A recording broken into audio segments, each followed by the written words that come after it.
Welcome to Dayal e learning. Channel को like करें, share करें, सब्सक्राइब करें तथा बेल आइकन ऑन करना न भूलें।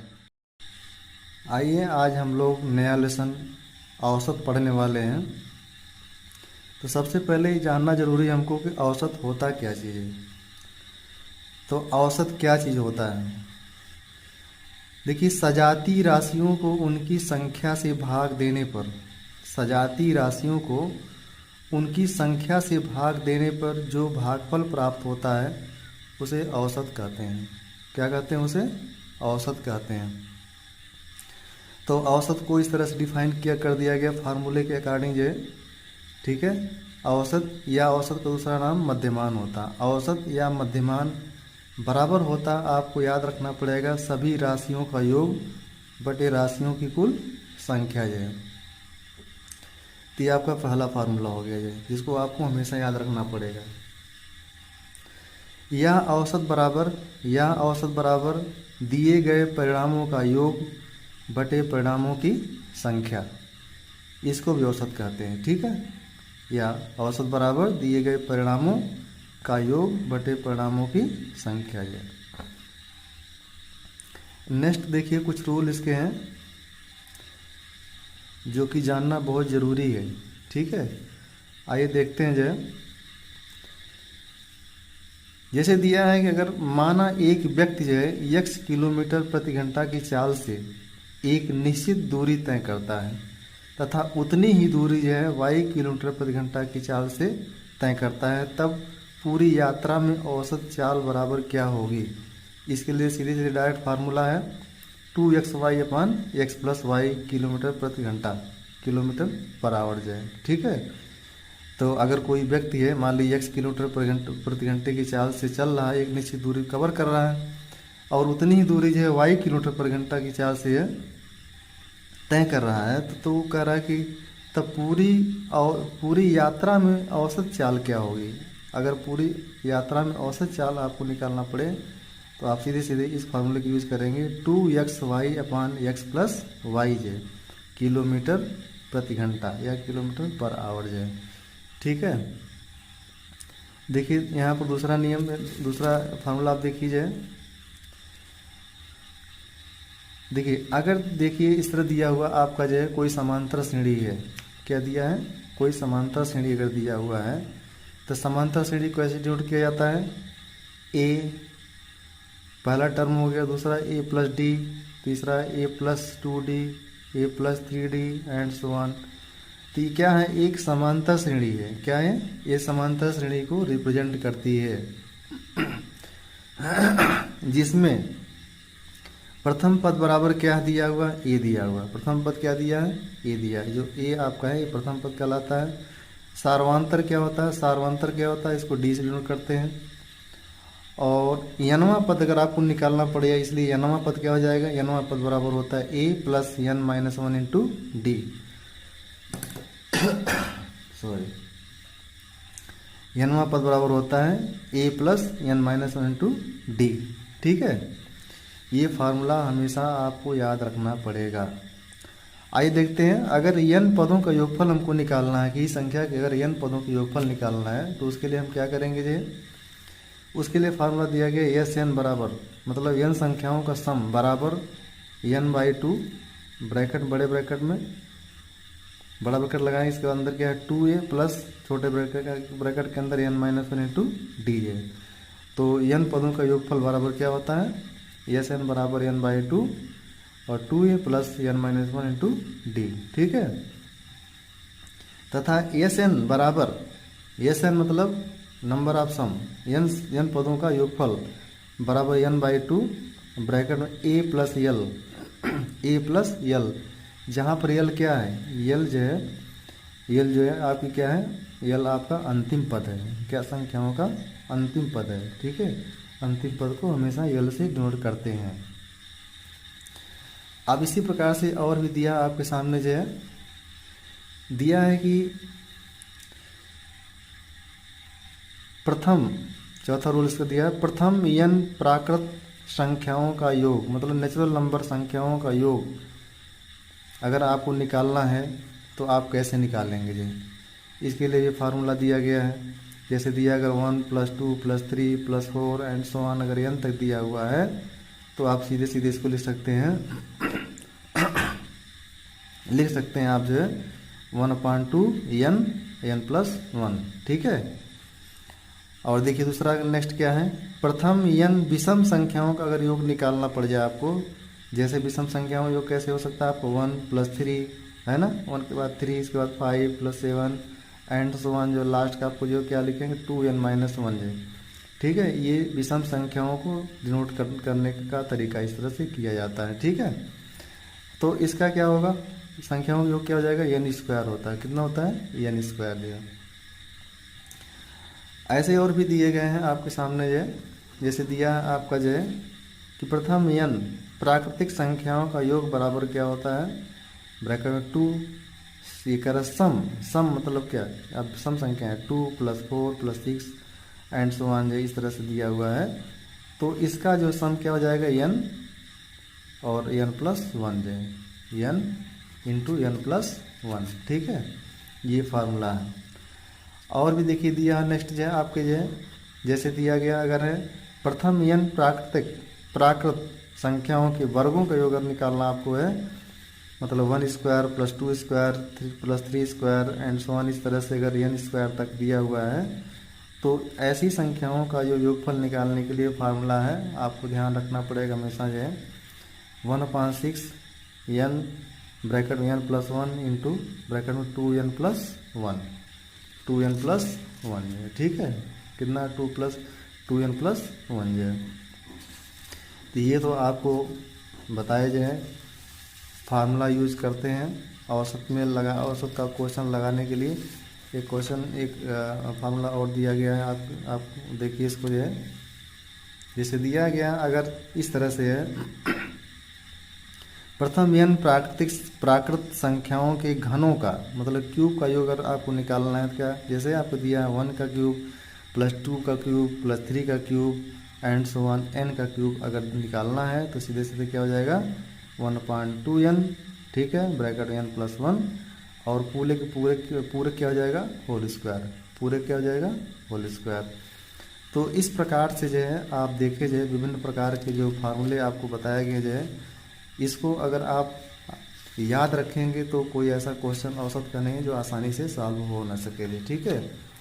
तो पहले प्रायोरिटी ये है कि आप फार्मूले को याद रखिए, समझ करके दिमाग में बैठाइए कैसे इसका है, ठीक है। तो औसत के क्वेश्चन आसानी से आपको लग जाएंगे, ठीक। आइए देखते हैं इसी बेस पर जो है कुछ क्वेश्चन सॉल्व किया जाए। जैसे दिया गया है क्वेश्चन नंबर 1 दिया है आपके सामने, जो है दिया है प्रथम 50 प्राकृतिक संख्याओं का औसत कितना है। प्रथम 50 प्राकृत संख्याओं का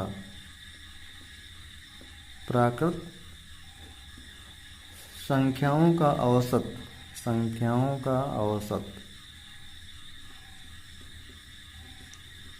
कितना है, ये आपको निकालना है, ठीक है। ये क्वेश्चन आपका है, कह रहा कि प्रथम 50 प्राकृत संख्याओं का औसत कितना है।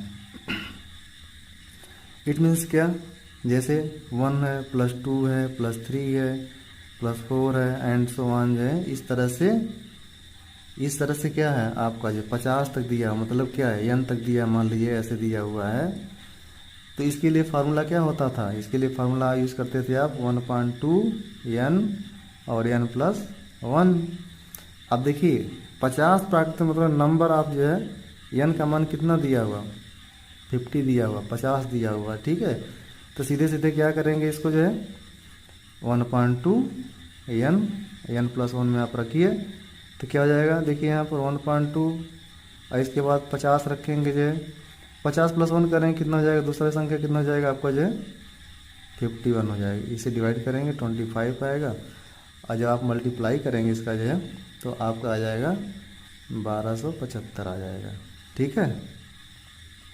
देखिए कितनी आसानी से क्वेश्चन सॉल्व हो गया जो है। तो इसी तरह क्वेश्चन आपको देखने के लिए एग्जाम में मिलेंगे जो है। बस आपको फार्मूला याद रखना पड़ेगा, ठीक है। आइए नेक्स्ट क्वेश्चन देखते हैं। नेक्स्ट क्वेश्चन कुछ ऐसे दिया हुआ है आपका, जो है इस प्रकार से दिया है, जैसे लिखा है कि 60 तक की सभी विषम, 60 मतलब 60 तक की, 60 तक की जो है सभी विषम, सभी विषम प्राकृत मतलब नेचुरल, प्राकृत संख्याओं का योग, संख्याओं का औसत, संख्याओं का योग नंबर की संख्याओं का औसत आपको निकालना है। संख्याओं का औसत कितना है, संख्याओं का औसत, औसत कितना है, कैसे लगेगा। यह कह रहा है कि 60 तक की सभी विषम प्राकृत संख्याओं का औसत कितना है। तो औसत संख्या कैसे आप लिखेंगे, विषम संख्या कैसे लिखी जाती है, 1 + 3 + 5 + 7 एंड सो ऑन, इस तरह से 60 तक का, 60 के पहले संख्या क्या हो जाएगी आपकी, जो है 59 हो जाएगी, ठीक है। ये लास्ट की नंबर कितना हो जाएगी, 59, जो कि विषम संख्या है। तो अब देखिए जो है, अब इसमें देखिए पहला टर्म क्या है आपका, पहला टर्म इसमें देखिए क्या दिया हुआ है, पहला टर्म आपका दिया है ए बराबर कितना दिया, 1। डी बराबर क्या हो जाएगा, दोनों की ही दो संख्याओं का डिफरेंस है। अगर 3 में से 1 को करेंगे तब भी 2 आएगा, 5 में से 3 करेंगे तब भी 2 आएगा, मतलब डिफरेंस कितना है आपका, 2 है। और ये जो आपका 59 है, ये क्या है, ये अंतिम संख्या है, मीन्स क्या है, यल इक्वल टू दिया हुआ आपका 59 है। तो आप इस तरह से क्या लगा सकते हैं, जैसे फार्मूला अभी पीछे मैंने बताया है कि यनवा पद बराबर होता है, यनवा पद बराबर होता है क्या, ए प्लस n - 1 इंटू डी, ठीक है। इतना होता है। यनवा पद का मान कितना दिया हुआ है आपका, देखिए 59 दिया है, 59 बराबर ए का मान कितना दिया, 1 दिया है। अब आपको निकालना है n - 1 इंटू डी का मान 2 दिया हुआ है, ठीक है, 2 दिया हुआ है। तो क्या करेंगे इसमें जो है, ये 59 बराबर हो जाएगा यहाँ पर जो है 1 + 2 से मल्टीप्लाई करेंगे, 2n - 2, ठीक है। ये कितना हो जाएगा आपको, 2n - 1 हो जाएगा। और जब इसको इधर ले आएंगे तो कितना हो जाएगा, 59 + 1 = 2n, या इसी को जो सॉल्व करेंगे कितना हो जाएगा, सीधे सीधे जाएगा 60। तो n बराबर कितना हो जाएगा, 60/2 जब करेंगे कितना आ जाएगा, 30 आएगा, कितना आएगा, 30 है। तो आपको पता चल गया कि ये आपकी जो विषम संख्याएं हैं वो कितनी हैं, नंबर ऑफ विषम संख्याएं कितनी हैं, 30 संख्याएं हैं, ठीक है। कितना है, 30, n बराबर का, n का मान कितना आ गया, 30। अब आपको निकालना है क्या है, आपको निकालना है कि 1 से लेकर जो है, अब संख्या देखिए 1 से लेकर 1 + 3 + 5 + 7 एंड सो ऑन 30 तक, कितना, 30 तक की संख्याओं का क्या मान, क्या आपको निकालना है, औसत निकालना है। क्या निकालना है, इसका मान निकालना है। कितना हो जाएगा, औसत कितना हो जाएगा आपका, औसत मान कितना हो जाएगा, देखिए यहाँ पर कितना हो जाएगा, आप सीधे सीधे इनका योग कितना हो जाएगा, ठीक है, इनका योग कितना हो जाएगा, कितना हो जाएगा आपका, n स्क्वायर जानते ही हैं आप, है कि नहीं ये।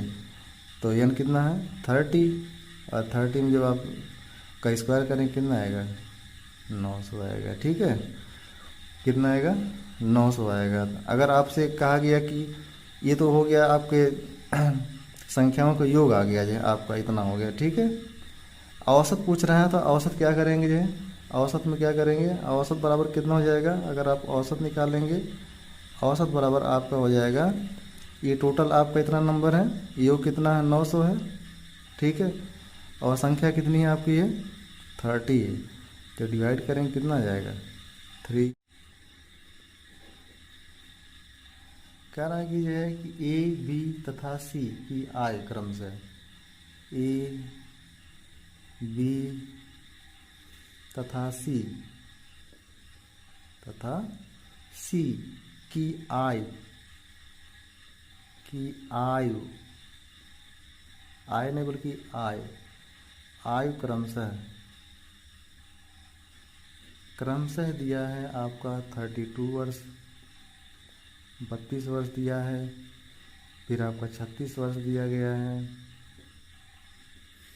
फिर आपका 46 दिया हुआ है तथा 46 है, 46 वर्ष, या इधर लिख सकते हैं 46 वर्ष, 46 वर्ष। तो उनकी औसत आय कितना होगी? तो उनकी औसत आय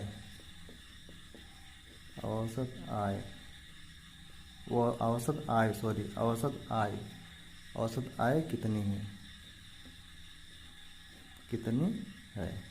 ठीक है, ये आपको क्वेश्चन है।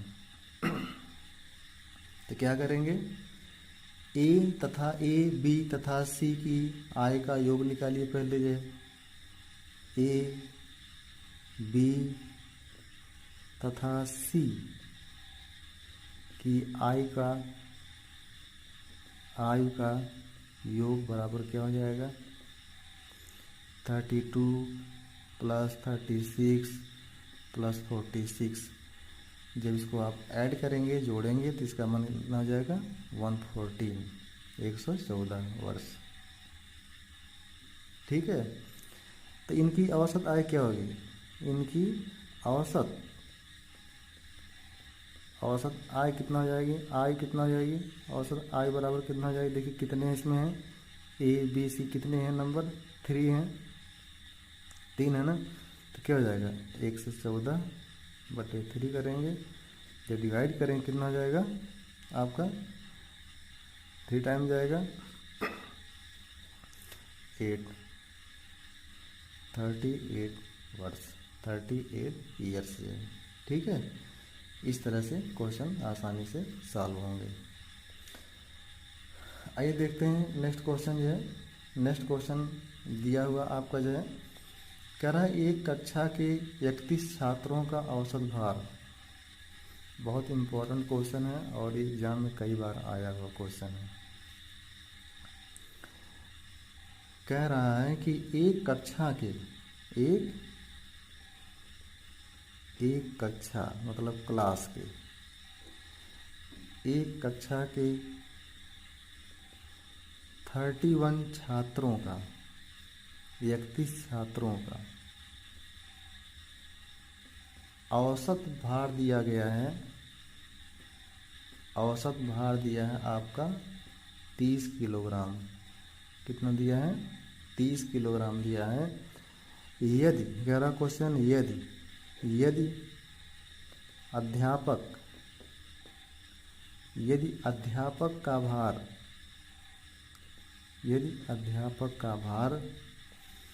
भी सम्मिलित कर दिया जाए,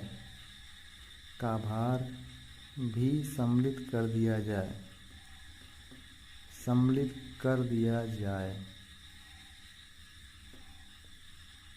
ठीक है, तो औसत भार में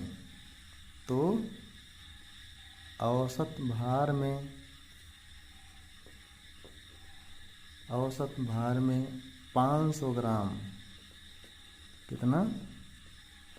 500 ग्राम, या ऐसे ग्राम, 500 ग्राम की वृद्धि होती है। 500 ग्राम की वृद्धि हो। ठीक है, तो अध्यापक का भार ज्ञात कीजिए। तो अध्यापक का भार ज्ञात कीजिए।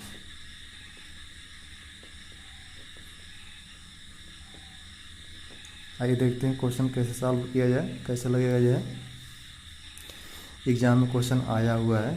ठीक है, देखिए कह रहा है कि एक कक्षा के 31 छात्रों का औसत भार 30 किलोग्राम है।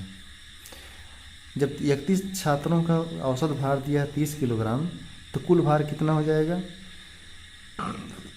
तो आप लिख सकते हैं यहाँ पर 31 छात्रों का 31 छात्रों का कुल भार बराबर, कुल भार बराबर कितना हो जाएगा आपका जो है 30 गुणे 31, ये कितना हो जाएगा 930 हो जाएगा, 930 किलोग्राम। ठीक है। अब देखिए छात्र है आपका 31 छात्र हैं, और कौन आ गया इसमें, अध्यापक आ गया, अध्यापक आ गए। ठीक है, 31 छात्र प्लस अध्यापक आए। तो अब क्या है 31 छात्र प्लस अध्यापक जब आते हैं तो क्या होता है, सम्मिलित कर दिया तो औसत भार में 500 ग्राम वृद्धि हो जाती है। तो आपका औसत भार कितना है, औसत भार 30 किलोग्राम दिया, तो 30 में कितना वृद्धि हो जाती है।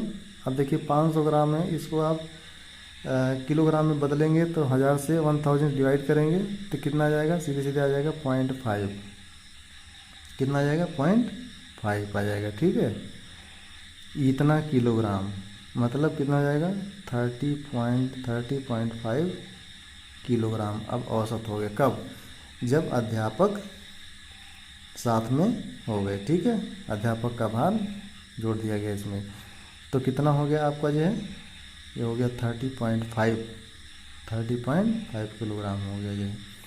तो अब बताना है क्या, ये तो आपका हो गया औसत हो गया। तो अब निकालेंगे छात्र प्लस अध्यापक, मतलब 31 छात्र और प्लस अध्यापक, अध्यापक का कुल भार का कुल भार बराबर कितना हो जाएगा, 31 छात्र यहाँ पर हैं, एक अध्यापक हैं, सब मिला के कितने हो जाएंगे नंबर 32 हो जाएंगे। ये औसत भार कितना है 30.5, नंबर कितना हो जाएगा यहाँ पर, पहले 31 छात्र थे, बाद में अध्यापक का भाग जोड़ा गया तो अध्यापक को मिला कितना होगा 32, और जब इसे आप मल्टीप्लाई करोगे आप तो कितना आ जाएगा, ये आपको हो जाएगा 976 किलोग्राम है। तो अब अध्यापक का भार कैसे निकलेगा, अध्यापक का भार बराबर, अध्यापक का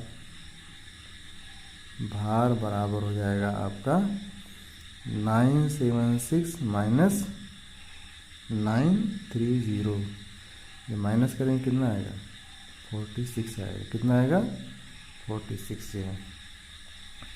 बहुत ही इजी क्वेश्चन है, बहुत ही इम्पोर्टेंट क्वेश्चन है, इतना जान लीजिए, कई बार एग्जाम में आ चुका है क्वेश्चन ये। आइए देखते हैं नेक्स्ट क्वेश्चन जो है, नेक्स्ट क्वेश्चन आपके सामने इस तरह से दिया गया है।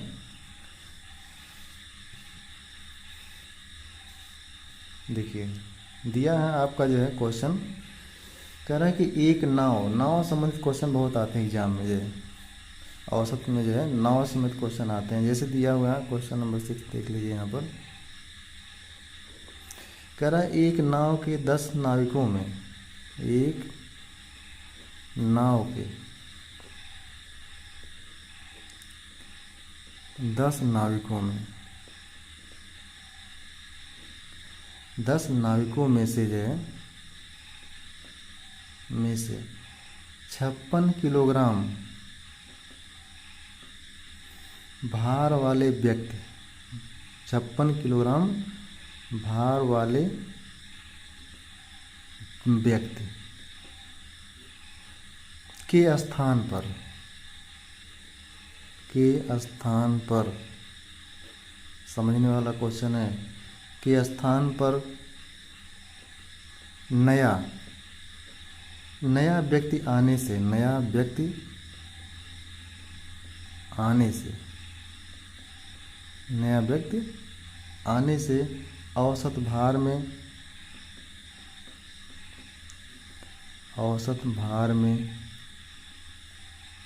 800 ग्राम, कितना 800 ग्राम की वृद्धि हो जाती है, 800 ग्राम की वृद्धि हो जाती है,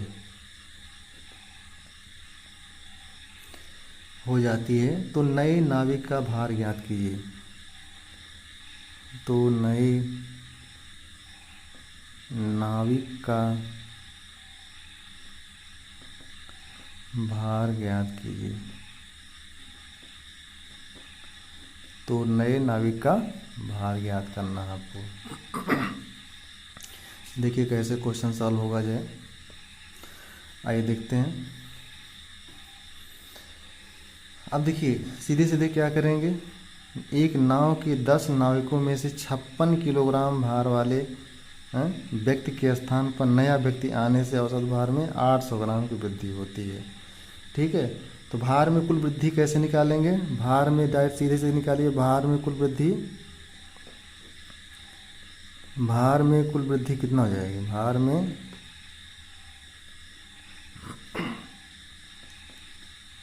कुल वृद्धि कितना हो जाएगी, 800 ग्राम दिया गया है सॉरी 800 ग्राम दिया है, तो 800 ग्राम को क्या करेंगे, किलोग्राम में चेंज करेंगे। तो आप क्या करेंगे, 1000 से आप डिवाइड कर देंगे।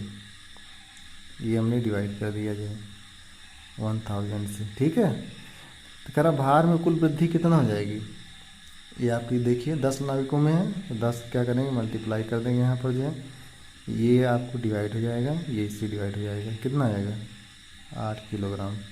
तो 8 किलोग्राम की भार में कुल वृद्धि होगी, कितना, सीधे डायरेक्ट आप कर सकते हैं ऐसे ही। ठीक है, तो अतः नाविक का भार कितना हो जाएगा। क्वेश्चन इतना लंबा लग रहा है, लेकिन देखिए सलूशन आपका आसानी से लग गया। अतः नाविक का भार क्या हो जाएगा, नाविक का भार बराबर हो जाएगा आपको जो है 56, जो बढ़ा हुआ आपका 8 कितना हो जाएगा आपका जो 64 किलोग्राम, 64 किलोग्राम ये। तो इस तरह से आपके औसत क्वेश्चन बहुत ही आसानी से लगेंगे। कब लगेंगे, जब आप जितना हमने फार्मूला बताया है उसको आप दिमाग में सेट करेंगे। ठीक है, याद रखेंगे जो, तो औसत क्वेश्चन आसानी से लग जाएगा। अगर आपको हमारा पढ़ा स्टेप समझ में आ रहा है तो कृपया लाइक करें, शेयर करें, सब्सक्राइब करें तथा बेल आइकन ऑन करना ना भूलें। Thank you for watching.